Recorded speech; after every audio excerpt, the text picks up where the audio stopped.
오늘 저는 여러분들과 함께 기쁨의 시작이라는 제목으로 이 빌립보서의 말씀을 나누고자 합니다. 오늘날 많은 설교자와 신학자들이 이 빌립보서를 두고 기쁨의 서신이라고 부릅니다. 왜냐하면 총 4개의 장에 이르는 빌립보서 곳곳에 기쁨, 기뻐하다라는 단어가 많이 등장하기 때문입니다. 먼저 빌립보서 1장 18절과 2장 17절에 보시면 바울 스스로도 나는 기뻐하고 또한 기뻐하리라. 나는 기뻐하는 삶을 살아갈 거야. 기뻐하고 또 기뻐할 거야. 이렇게 고백합니다. 그리고 2장 18절에서는 이와 같이 너희도 기뻐하고 나와 함께 기뻐하라. 바울만 기뻐하는 것이 아니라 빌립보 교회 성도들 역시 나와 함께 기뻐하라. 바로 이 기뻐하는 삶으로 초대하는 것입니다. 그리고는 3장 1절에 끝으로 나의 형제들아 주 안에서 기뻐하라. 심지어 4장 4절에서는 주 안에서 항상 기뻐하라. 내가 다시 말하노니 기뻐하라. 조금 기뻐했다가 말았다가 하지 말고 항상 기뻐하라고 합니다. 그러고도 부족한지 반복해서 내가 다시 말하노니 기뻐하라. 그래서 유진 피터슨 목사님은 복 있는 사람 출판사에서 번역한 메시지 성경에서 빌립보서를 이렇게 소개합니다. 빌립보서는 바울이 행복에 가득 차서 보낸 편지다. 그 행복은 전념성이 강하다. 몇 절만 읽어도 금세 그 기쁨이 전해지기 시작한다. 춤을 추는 듯한 단어와 기쁨의 탄성은 곧장 우리 마음속에 와 닿는다. 오늘 본문 3절과 4절만 보아도 그렇습니다. 다 같이 3절과 4절을 같이 한번 읽어보겠습니다. 시작. 내가 너희를 생각할 때마다 나의 하나님께 감사하며 간구할 때마다 너희 무리를 위하여 기쁨으로 항상 간구함은 아멘. 이 고백이 바울의 신앙이자 그 교회 공동체의 특징이었습니다. 바울은 빌립보 교회 성도들을 생각할 때마다 먼저 나의 하나님께 감사하며 또한 기도할 때마다 기쁨으로 항상 기도했다고 합니다. 그냥 기도하는 것이 아니라 기쁨으로 기도했다. 그리고 그것이 바울의 행복이자 또한 기쁨이었습니다. 그렇다면 여러분들과 저의 삶은 어떠합니까? 우리 교회를 생각할 때마다, 우리 샘터 모임, 행복 모임을 생각할 때마다 너무 감사하고 행복해서 기도가 저절로 나온다든지, 우리 가정을 생각할 때마다, 우리 남편과 아내, 또 배우자 생각할 때마다, 또는 우리 부모님과 자녀들을 생각할 때마다 나의 하나님께 감사하며 너무나 기쁘고 행복해서 기도가 저절로 나오는 그런 경험을 하고 계십니까? 네, 아무도 아멘을 안 하시죠? 네. 아니면 그저 우리 배우자, 우리 자녀 생각하면 눈앞이 캄캄하고 앞이 보이지 않고 오히려 기도하려고 앉았지만 기도가 막히는 그런 경험을 하고 있지 않습니까? 바울은 오늘 본문을 통해 성도들에게 기쁨의 시작을 알리고 있습니다. 그의 기쁨이 어디에서 시작되는지 선포하는 것입니다. 그렇다면 우리는 어떻게 이 기쁨의 인생을 시작할 수 있을까요? 먼저 첫 번째로 오늘 본문 5절에 바울은 그저 이처럼 기쁨으로 기도할 수 있는 이유를 두고 너희가 첫날부터 이제까지 복음을 위한 일에 참여하고 있기 때문이라. 내가 항상 기쁨으로 기도함은 너희가 첫날부터 이제까지 복음을 위한 일에 참여하고 있기 때문이라. 이 한 가지 이유 때문이라고 합니다. 여기서 참여하고 있음이라고 번역된 헬라어는 아마도 많이 들어보신 단어일 것 같은데요. 바로 코이노니아라는 단어입니다. 펠로십, 교제, 참여라는 뜻을 가진 단어이죠.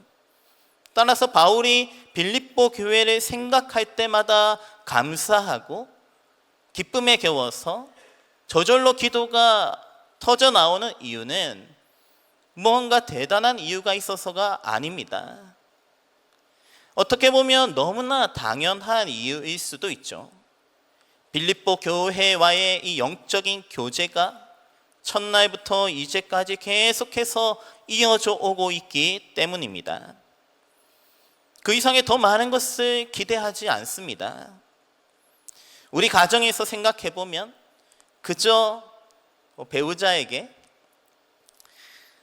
그저 나랑 같이 살아줘서 고마워, 나랑 같이 나를 떠나지 않고 같이 있어주는 것만 해도 고마워. 자녀들에게도 그래, 다른 것 다 괜찮아, 그저 내 아들로 내 딸로 그렇게 태어나줘서 고마워, 건강하게 잘 버텨줘서 고마워, 나도 부족한데 그래도 원망하지 않고 잘 버텨줘서 같이 이 힘든 거 감당해주고 같이 밥 먹어줘서 고마워. 이와 같이 우리의 기쁨과 행복은 가장 기본적인 것에서부터 시작되는 줄 믿습니다. 물론 빌립보 교회 역시 완벽한 교회가 아닙니다. 사랑스럽고 보기만 해도 웃음이 절로 나오는 그런 교회가 아니었습니다. 빌립보서 2장 2절을 보시면 바울이 빌립보 성도들에게 이런 권면의 말씀을 전합니다. 마음을 같이하여 같은 사랑을 가지고 뜻을 합하며 한 마음을 품어. 그리고 3절에 보시면 아무 일에든지 다툼이나 허영으로 하지 말고 오직 겸손한 마음으로 각각 자기보다 남을 낮게 여기고, 또한 4절에 각각 자기의 일을 돌볼 뿐더러 또한 각각 다른 사람들의 일을 돌보아 나의 기쁨을 충만하게 하라. 그는 왜 이런 권면을 하는 걸까요? 그걸 잘하고 있어서? 같은 뜻을 합하여 한 마음을 이루고 있는 사람한테 한 마음을 품어라 이렇게 얘기하지 않잖아요. 다른 사람들 잘 돌보고 겸손한 사람들에게 좀 겸손한 마음을 가지세요, 다른 사람을 좀 잘 섬기세요 이렇게 얘기하지 않잖아요. 그러니 빌립보 교회가 어떠했습니까? 그 가운데 다툼과 허영이 있었다는 말입니다. 겸손하기보다는 다른 사람들보다 자기가 더 낫다고 주장하는 사람들이 있었습니다. 경쟁하고 무시하고 다른 사람들은 돌보지 않고 자기만 생각하는 성도들이 있었습니다. 빌립보 교회가 결코 그렇게 완벽한 교회가 아니에요. 4장에 나중에 계속 보면 이렇게 엉망일 수 있는가 싶을 정도로 연약한 교회였습니다. 아마도 배우자와 또 자식 간의 관계에서도 마찬가지일 것입니다. 서로 상대방보다 자신이 더 낫다고 생각한다든지, 내가 그래도 아내보다는 좀 낫지, 남편보다는 조금 낫지, 내 신앙이 남편보다 조금은 더 낫지, 배우자 또 자녀들 그리고 부모님 모두가 서로 가정 안에서 자기 입장만 생각하고 서로 돌보지 않는다고 원망할 수 있습니다. 바울도 빌립보 성도들의 이와 같은 약점을 잘 알았습니다. 하지만 바울의 기쁨은 그들에게 더 많은 것을 기대하는 데에서 시작하지 않았습니다. 그저 기본적인 교제, 함께하는 기쁨에서 시작했던 것입니다. 오늘 본문 7절에서 말하듯이 바울의 매임과 복음 전하는 그 사역에 참여하는 것만 해도, 감옥에 매여 있는 바울과 교제하고 서신을 주고받고 또 계속해서 함께 사역하는 것만 해도, 그 정도만 해도 감사하다는 것이죠. 이처럼 기쁨의 시작은 기본적인 것, 작은 것 하나로부터 시작되는 줄 믿으시기 바랍니다. 그러므로 우리 가정과 교회의 기쁨을 회복하기 위해 기본적인 작은 것 하나라도 당연하게 여기지 않고 감사하게 여기는 여러분들과 제가 되기를 간절히 바랍니다. 두 번째로 바울이 기뻐할 수 있었던 이유는 6절에 있습니다. 다 같이 6절을 한번 읽어보겠습니다. 6절입니다. 시작. 너희 안에서 착한 일을 시작하신 이가 그리스도 예수의 날까지 이루실 줄을 우리는 확신하노라. 아멘. 빌립보 교회에는 그동안 여러 가지 일들이 많았습니다. 사도행전 16장을 보시면 바울은 빌립보 교회가 처음 시작할 때부터 함께 했었죠. 개척 멤버였습니다. 빌립보 교회가 태어날 때부터 계속 지켜본 사람입니다. 당시에 기도할 장소가 없어서 기도할 곳을 찾아다니다가 그 섬유 쪽에 그 사업장을 운영하는 루디아라는 여성 사업가를 만났습니다. 그리고 그 집에서부터 첫 모임이 시작되었죠. 그렇게 바울은 빌립보 교회의 탄생을 보고 함께 지금까지 이어온 개척 멤버였습니다. 당시에 기도하러 가다가 귀신을 쫓아내기도 했습니다. 대단한 능력이죠. 하지만 그 일로 인해 도리어 고발을 받아서 감옥에 갇히기도 했습니다. 그런데 또 놀랍게도 바울과 실라가 기도하고 찬송하는 중에 갑자기 큰 지진이 나서 그 옥문이 열리는 것입니다. 그리고 이때 감옥을 지키던 간수의 가족들이 세례를 받고 예수님을 믿게 되었죠. 그래서 바울은 빌립보 교회에 처음부터 하나님의 역사가 있었다는 사실을 잘 알고 있었습니다.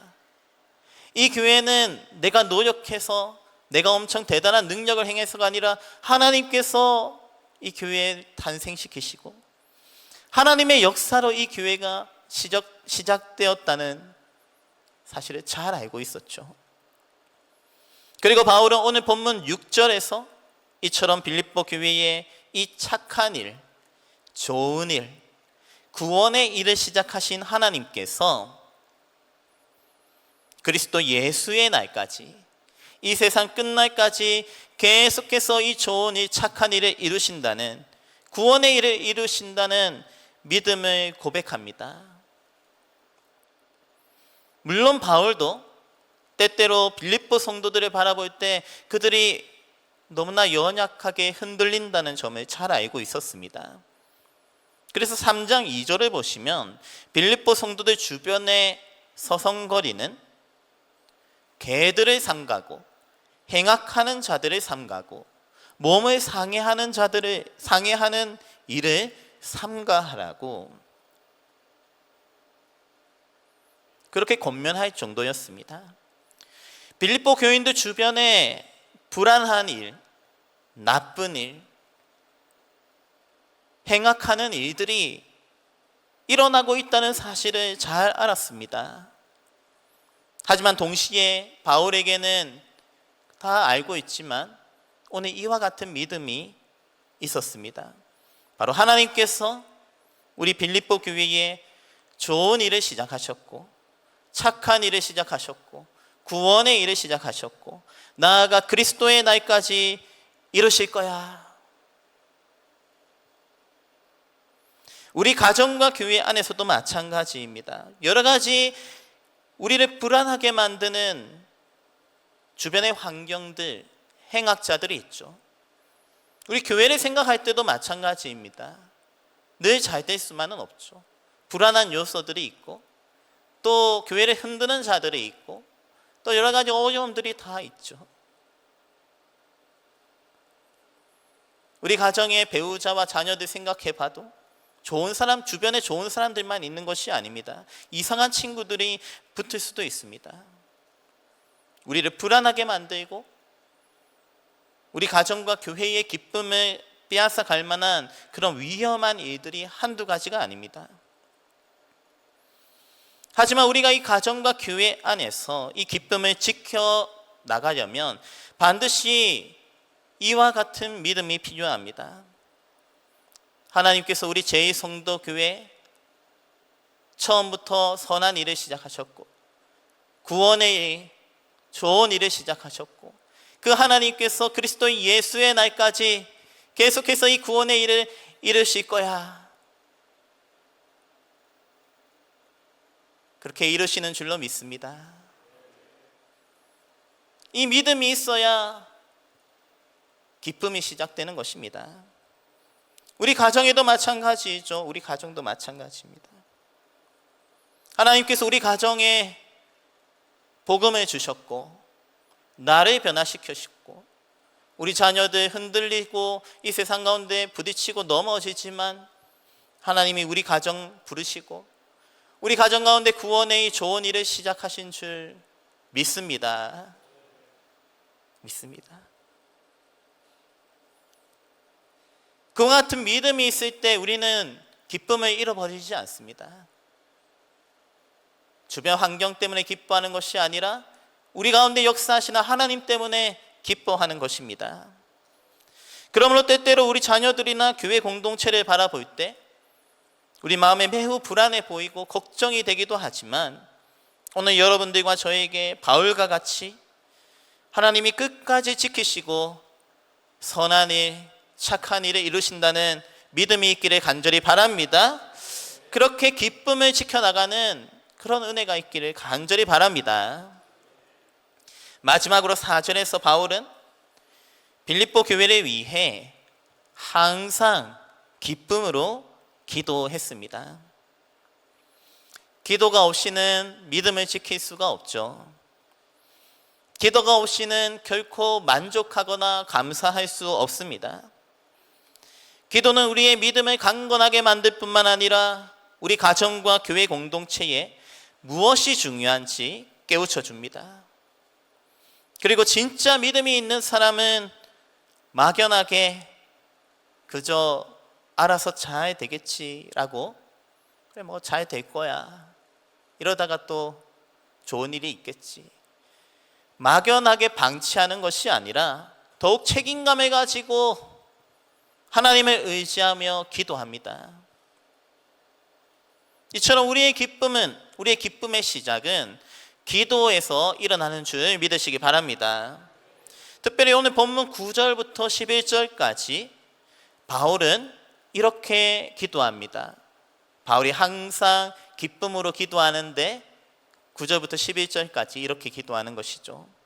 9절을 보시면 다 같이 한번 읽어보겠습니다. 시작. 내가 기도하노라 너희 사랑을 지식과 모든 총명으로 점점 더 풍성하게 하사 너희로 지극히 선한 것을 분별하며 또 진실하여 허물 없이 그리스도의 날까지 이르고, 그리스도로 말미암아 의의 열매가 가득하여 하나님의 영광과 찬송이 되기를 원하노라. 아멘. 오늘부터 이 빌립보서 2장 9절에서 11절의 말씀을 가지고 한번 기도해 보시기 바랍니다.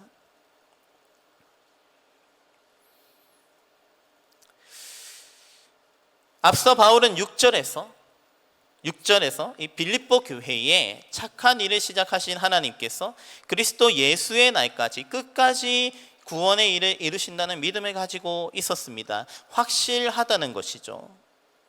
하지만 그렇다고 해서 가만히 지켜만 보는 것이 아니라 그리스도의 날까지 무엇을 해야 하는지 정확하게 알고 있었습니다. 바로 이 악해져가는 세상 가운데에서 10절에 지극히 선한 것을 분별하고 진실하여 허물 없이 그리스도의 날까지 이루고, 그리스도의 날까지 그냥 쭉 가는 것이 아니라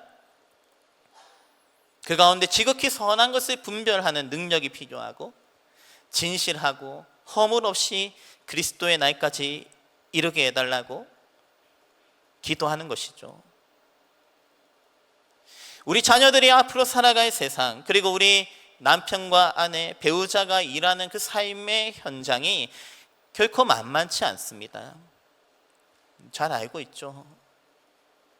점점 더 악해져가는 세상 가운데에서 우리 교회가 건강하게 세워지는 건 쉽지 않다는 것 알고 있죠.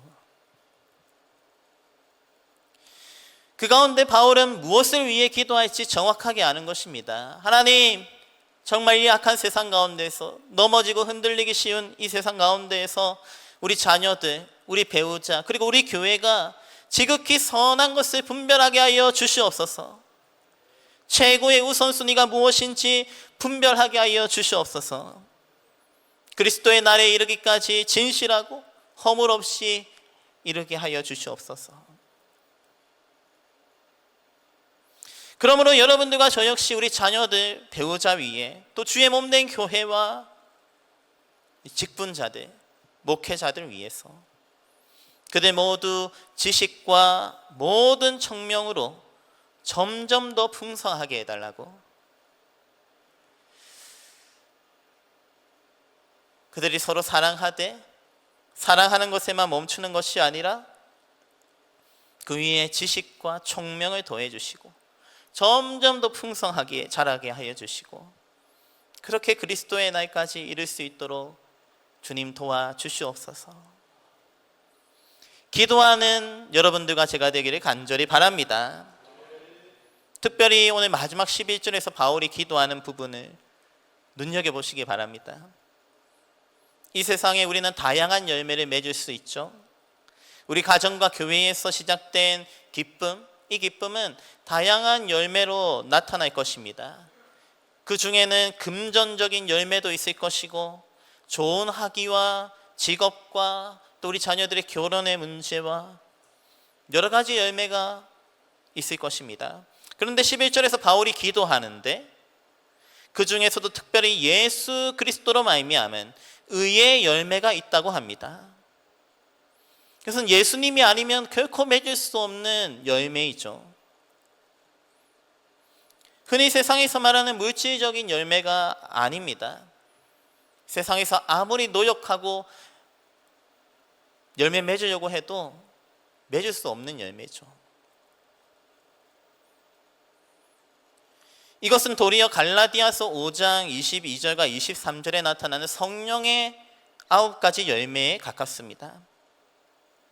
어떤 면에서 많은 사람들은 눈에 보이는 물질과 성과가, 그 열매가 중요하다고, 바로 눈에 드러나니까 그것이 중요하다고 생각할 수 있지만, 영적인 눈으로 볼 때, 그리스도의 눈으로 볼 때 사실 보이지 않는 성령의 열매가 더욱 중요할 수 있죠. 돈을 버는 것보다 사랑하는 것이 더욱 어렵고 귀한 일일 수 있습니다. 학위를 쌓는 것보다 화평하는 것이 더 어려운 열매일 수 있습니다. 돈을 많이 벌고 아무리 좋은 학위를 가져도 사랑하고 화평하는 능력, 인내하고 절제하며 오래 참는 능력이 없으면 언제든지 불행해질 수 있습니다. 돈 때문에, 물질적인 문제 때문에 가족 간의 관계가 틀어지고, 높은 학위 때문에 도리어 교만해져서 주변 사람들이 떠나가는 일이 일어날 수 있습니다. 높은 학위 때문에 도리어 노력하지 않고 게을러질 수도 있습니다. 하지만 바울이 기도하기를 이 세상에는 예수 그리스도를 통해서만 맺을 수 있는 의의 열매가 있다고 합니다. 그리고 이 의의 열매만이 하나님의 영광과 찬송이 된다고 합니다. 그러므로 다른 어떤 열매보다도 우리의 행복과 기쁨을 위하여 우리 가정과 교회가 하나님의 영광과 찬송이 되도록 눈에 보이지 않는 열매, 예수 그리스도로 말미암아 나타나는 의의 열매가 가득하도록 기도하는 여러분들과 제가 되길 간절히 바랍니다. 우리 5홀은 가족들과의 만남을 비롯하여 여러 가지 만남이 있습니다. 믿음의 동력자들과 야유회를 떠날 수도 있고 다녀오기도 하고요. 그리고 우리 기빈 초청 축제에 이르기까지 행복 모임을 통해 또 여러 전도 대상자들을 만나기도 합니다. 그리고 또 앞으로 우리 온 성도들과 함께, 온 성도들이 부흥회와 함께 같이 모여서 영적으로 다시 일어나는 부흥회라는 귀한 만남도 있습니다. 이 만남 가운데 하나님께서 주시는 기쁨과 평안이 가득하게 간절히 바라고 축복합니다. 그것을 위해서 오늘 우리가 기쁨의 시작을 위해서 그 가운데 하나님 주시는 기쁨과 평안함이 흘러가도록 첫 번째로 가장 기본적인 것에 만족하고 감사할 수 있는 여러분들과 제가 되길 바랍니다. 우리가 함께 모인다는 것, 부흥회가 있다는 것, 전도 대상자를 만날 수 있다는 것, 또 우리 가족이 함께 모일 수 있다는 것, 그것 자체가 소중하고 귀하고 감사할 일이죠. 나아가 두 번째로 하나님께서 우리 가정과 교회에 착한 일을 시작하시고 그리스도의 날까지 이루실 거야. 하나님이 우리 교회 포기하지 않으실 거야. 하나님 우리 교회를 끝까지 지켜주시고 이끌어 주실 거야. 그와 같은 믿음 가지는, 믿음으로 시작하는 여러분들과 제가 되길 바랍니다. 또한 마지막 세 번째로 무엇보다 기도하실 수 있길 바랍니다. 부흥회 전에 항상 이렇게 부흥회를 위해서 한 주간 기도를, 특별 새벽기도 했다고 하더라고요. 점점 악해져가는 이 세상 가운데서 우리 성도들 한 사람 한 사람이 이 부흥회를 통해 지극히 선한 것이 무엇인지 분별하게 하여 주시옵소서. 예수 그리스도로 말미암아 우리 성도들이 의의 열매를 맺게 하여 주시옵소서. 우리 온 가족이 함께 이런 의의 열매를 사모하며 기도하는 시간 되게 하여 주시옵소서. 기도할 수 있는 여러분들과 제가 되길 바랍니다. 그래야 여러분들과 저의 가정 가운데, 우리 제2성도 교회 가운데 기쁨의 시작이 일어나는 복된 한 달 되기를 축복합니다. 그래야 우리 제2성도 교회가 예수 그리스도의 날까지 하나님의 영광과 찬송이 되는 은혜가 있으시길 주님의 이름으로 축원합니다.